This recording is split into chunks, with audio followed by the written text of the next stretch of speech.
The alarm ripped John out of cryosleep like a physical blow. Before his thoughts could even form, the POD's AI took over, cold, efficient, unstoppable. Mechanical arms unfolded, wrapping his body layer by layer, sealing him inside a full EVA suit. The pod shuddered, then gravity vanished. An instant later, he was fired straight into open space. When awareness finally settled in, chaos surrounded him. The ship had been torn apart by some violent impact. Cryopods were being ejected in every direction, flung away like debris. Some shattered the moment they launched. Others spun helplessly until something smashed them apart. John watched through his viewport as several pods were destroyed before they ever had a chance.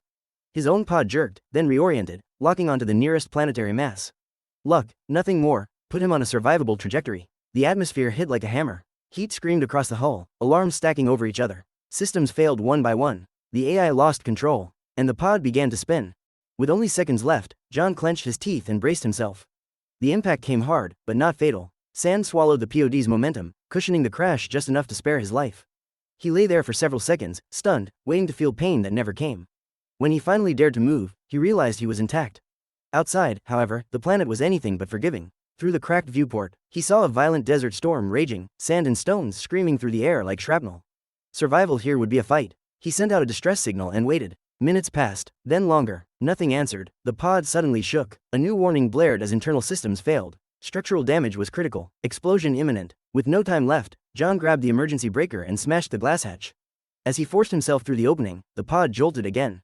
Something tore. A hiss filled his helmet. His suit had ruptured. Oxygen poured out from his abdomen. Readouts plummeted, 42%. Fighting panic, John slapped a repair spray over the tear, sealing it imperfectly.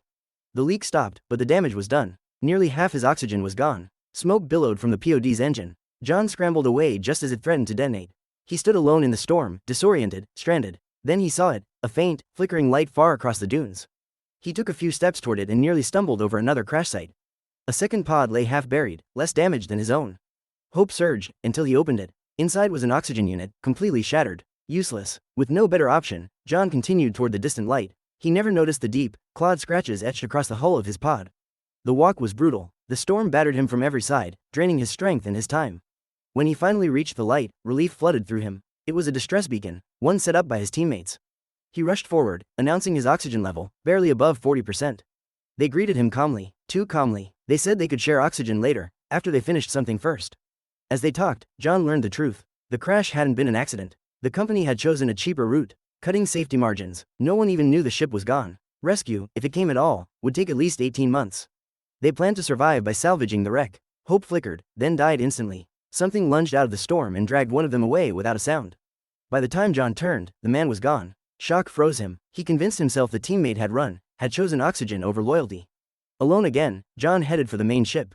Maybe there would be supplies there. The journey across the planet felt endless. His hope thinned with every step. Then a voice crackled through his helmet. Her name was Anna, operations manager, trapped in her pod, pinned by a rock. She needed help. John checked the map. Her location was the opposite direction from the ship. Going to her meant certain oxygen death. Panic clawed at him, but Anna stayed calm. She told him she had a working oxygen unit. Enough for both of them. With no real choice left, John turned around. Darkness fell unnaturally fast. He felt watched. Circular tracks marked the ground, leading into a smooth, round tunnel.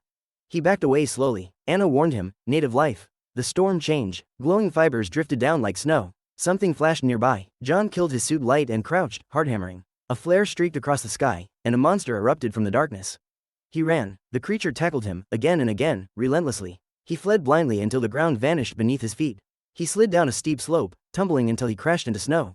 His suit tore again. The repair spray was empty. Oxygen, 25%. Despair set in, until a familiar voice returned. The teammate. He hadn't run. He'd been taken, dragged to a nest, begging for help. Against every instinct, John went. The lair was filled with shattered pods. He found the man just in time to watch the monster kill him. John killed his light and hid. Another creature appeared, then another. He was trapped, until pod lights flared to life.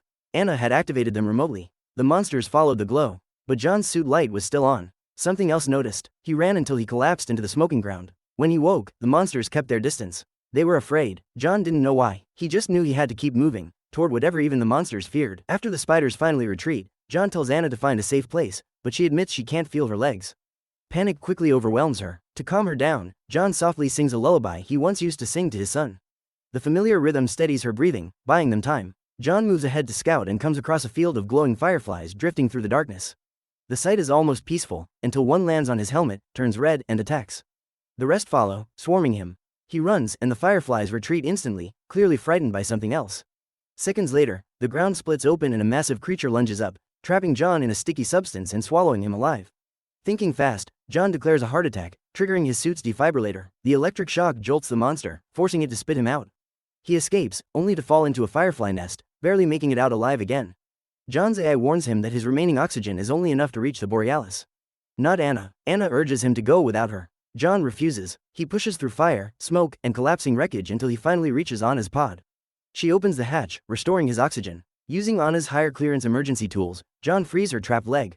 It's painful but not broken. He builds a makeshift splint so she can walk. As they move toward the Borealis, a horde of spiders closes in. Anna orders her suit to inject painkillers so she can keep moving. They run non-stop, using flares to distract the spiders and debris to slow them down. At the last moment, Anna manages to seal the Borealis door, crushing one spider as it lunges inside. The interior still has power, breathable air, and supplies. Following a trail of blood and webs, they discover the ship has become a nest. A massive spider appears, dropping human remains before leaving. Moments later, an even larger creature breaks through the ceiling. John shuts a door to protect them, but it traps them in an airlock.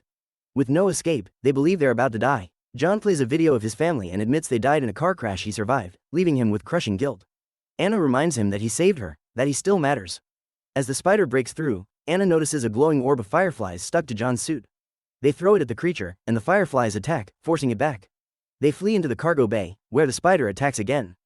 Anna deliberately draws its attention while John searches for a solution. He finds a functional cryopod at the top of the bay. John shuts off the lights, hiding Anna, then climbs into the pod and manually ejects it.